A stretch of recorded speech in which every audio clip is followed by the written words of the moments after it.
First class విద్యార్థి clever రావాలంటే first క్లాస్లో అందరికంటే ఫస్ట్ ఉండాలి.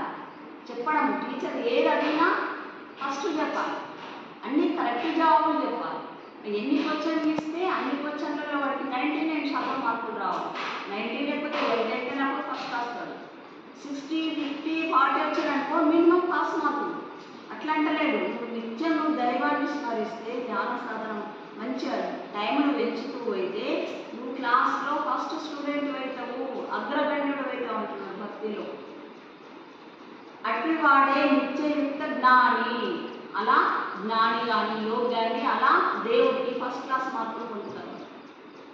భక్తుడైతాడు, భగవంతుడికి భక్తుడైతాడు. అటువంటి వాళ్ళని అట్టి జ్ఞానికి తక్కిన భక్తులందరిలో భగవానుడు ప్రథమ స్థానం ఫస్ట్ మార్పిస్తున్నాడు. ఇక్కడ భగవంతుడు జ్ఞానులకు యోగులకు మాత్రమే ఫస్ట్ భగవంతుడి దృష్టిలో వాళ్ళకు ఫస్ట్ ముందర నిలబెట్టాడు. ప్రప్రథములు అన్నాడు వాళ్ళకు భక్తులు.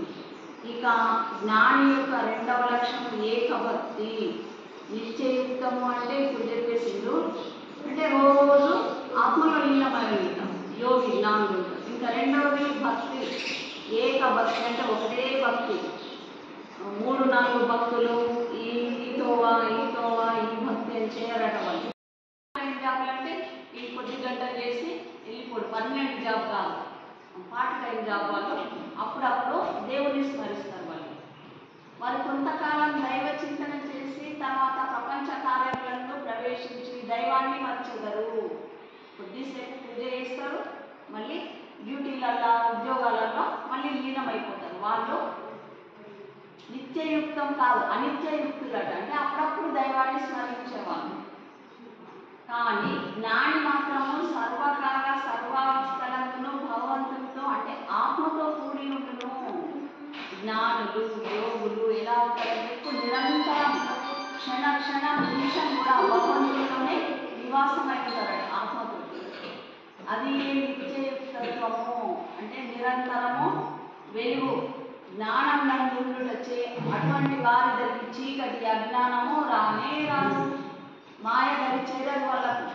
ఎప్పుడు నువ్వు దైవాన్ని స్మరిస్తూ ఉంటావో నీకు అజ్ఞానం అనే చీకటి మాయ దుఃఖాలు బాధలు నిన్ను అంటుకోవు. ఇప్పుడు పతంజలి మహర్షి బుక్ మీద ఉంది, సర్పాలు ఇట్లా చుట్టుకుంటే అవి బాధలు బంధాలు మాయ, అది మనల్ని చుట్టేసుకుంటారు. అది నువ్వు దాన్ని చుట్టుకోనియకుండా ఉండాలంటే ఎప్పుడు దైవాన్ని స్మరించి పట్టుకో. ఇక్కడ నువ్వు ఉండు, మనము ఆ దేవుణ్ణే యాद చేసుకున్నావు. పూజించే దేవుణ్ణి ఒక్కడే అంటున్నావు, 12 మంది కాదు. ఇక్కడ ఒక్క దేవుణ్ణे पट्टू सारा ज्ञान दिलं, बुद्धी दिलं, आपलं आत्मस्वरूप ओळखायला जमते. हे आत्मस्वरूपाचं ज्ञान हे ध्यान दे आलो. आत्मस्वरूपाचं ज्ञान होण्यासाठी आहे.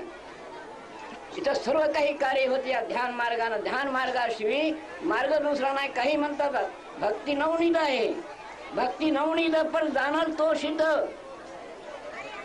पहा, भक्ती तर नवनीत असे पुष्कळशे लोक सांगायला लागले, पण जाणार तो सिद्ध. म्हणजे 9 इंद्रियाला जो ओळखल आणि 10व्याचा दरवाजा खोलून तिथं जाईल तो खरा आहे. बाकी 9 मार्गही व्यर्थ गेले. याचा अर्थ असा आहे, 9 जणांच्या ग्रहास देव न मुखी, 10व्यात झाले मी सुखी. सखुबाईचा पुरावा आहे. म्हणजे आपले आता सांगणार महाराजांना की 10 इंद्रिय आपली इंद्रिय जे धावणारे पळणारे, याला जोपर्यंत आपण हे करत नाही तोपर्यंत मी कोण आहो, मी कुठून आलो आणि जायचं कुठं आपणाला, हे सर्व एकाच